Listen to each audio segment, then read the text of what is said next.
we provide you the platform to turn your dreams into reality.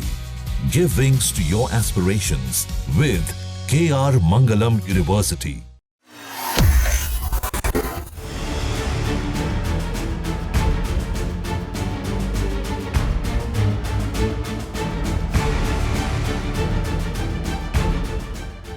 तो बड़ी खबर बांग्लादेश के ढाका से, जहां पर प्लेन क्रैश हुआ है। F7 प्लेन क्रैश की खबर है। तस्वीरें लगातार आपके सामने आप देख रहे हैं कि किस तरीके से पूरा घटनाक्रम होने के बाद में अब क्या हालात यहां पर बने हुए हैं। इसमें बताया जा रहा है करीब 19 लोगों की मौत इस प्लेन क्रैश में हो गई है। इसके अलावा 100 से ज़्यादा लोग जो हैं इसमें घायल भी हैं, जिनमें कई सारे बच्चे भी शामिल हैं।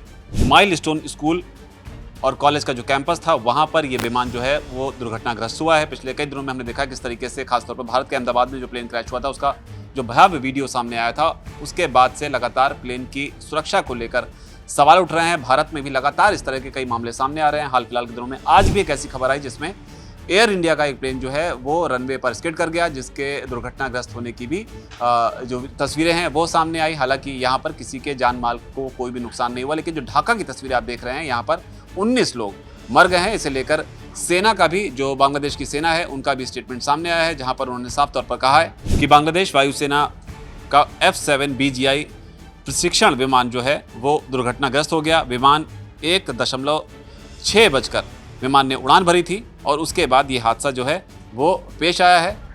विमान के दुर्घटनाग्रस्त होने का वीडियो भी तेजी से वायरल हुआ, लेकिन अब जो स्थिति वहाँ पर बनी हुई है वो आपके सामने है। तस्वीरों के जरिए लगातार आपको वो सारा मंजर हम दिखा रहे हैं। इससे पहले आपने अहमदाबाद प्लेन क्रैश के भी वीडियोस देखे होंगे, लेकिन ये जो वीडियो आप देख रहे हैं ये ढाका में जो प्लेन क्रैश हुआ है, क्योंकि मरने वालों में शिक्षक और छात्र भी शामिल हैं। हालांकि जब ये प्लेन दुर्घटनाग्रस्त हुआ तो कई चश्मदीदों ने भी इसे लेकर अपनी प्रतिक्रिया दी है कि क्या कुछ उन्होंने उस दौरान देखा जब ये घटना पूरी जो है ये घटी। और ये बताने के लिए हमारे साथ पल्लवी मौजूद है। पल्लवी, सबसे पहले बताइए कि क्या कुछ वहाँ पर हुआ और चश्मदीदों ने क्या कुछ बताया।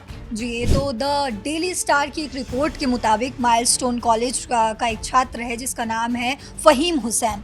उसने बताया कि मैं वहीं पर मौजूद था, मैं वहीं पे खड़ा था, वहाँ से करीब 10 फीट आगे ये प्लेन क्रैश हुआ।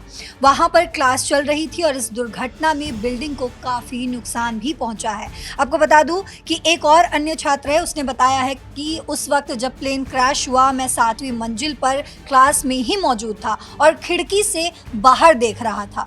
अचानक मैंने बगल वाली इमारत की पहली मंजिल पर एक विमान को टकराते हुए देखा। वहां जूनियर बच्चे पढ़ाई कर रहे थे। पूरा इलाका आग की लपटों से घिर गया और इमारतों से चीख गूंजने लगी। तो ये दिल दहलाने देने वाली तस्वीर भी हम आपको लगातार दिखा रहे हैं। साथ ही आपको एक और बता दें कि जो स्टूडेंट्स है उसके जो माता पिता हैं, वहाँ पर एक छात्र के पिता हैं, उन्होंने कहा है कि मैंने अपने बेटे से फ़ोन पर बात की है लेकिन वो अभी तक मुझे यहाँ नहीं मिला। तो ये एक बहुत ही दिल दहला देने वाली बात जो एक पिता की तरफ से कही गई है। और साथ ही एक और चश्मदीद है जिसका नाम है अब्दुल्ला अल फहद। उसने कहा है, मैं हॉस्टल का छात्र हूँ, लंच के बाद हम अगले क्लास का इंतज़ार कर रहे थे, तभी अचानक तेज़ आवाज़ आई।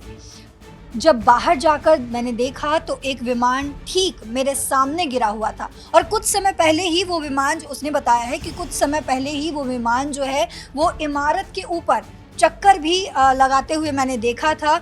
और उसने ये भी एक बहुत ही दुखद बात कही है सर कि मेरे साथ मेरा 2 दोस्त भी मौजूद था, लेकिन अब वो इस विमान घटना में जिंदा नहीं बचा है, उसकी मृत्यु हो चुकी है। मृत्यु हो गई। और दोनों ही मामलों में, चाहे हम ढाका की बात करें चाहे हम अहमदाबाद की बात करें, दोनों मामलों में एक समानता है। और समानता ये है कि वहाँ पर भी भारत में भी हॉस्टल पर विमान गिरा था और यहाँ पर भी ढाका में भी कुछ इसी तरह की स्थिति जो है वो बनी है। 19 लोगों के मौत की जानकारी अभी तक मिली है, 100 से ज़्यादा लोग घायल हैं। जिस तरह से बताया जा रहा है कि गंभीर स्थिति में लोग जो हैं वो जो घायल लोग हैं उनकी स्थिति भी गंभीर लगातार बनी हुई, तरीके की मौत का आंकड़ा जो है वो बढ़ सकता है। तस्वीरों के जरिए आप पूरा अंदाजा आप लगा सकते हैं कि किस तरीके से अब यहाँ पर स्थिति बनी हुई है। तो इस पूरे घटनाक्रम पर आपकी क्या राय है, आप नीचे कर कमेंट सेक्शन में उसे जरूर लिखें। धन्यवाद।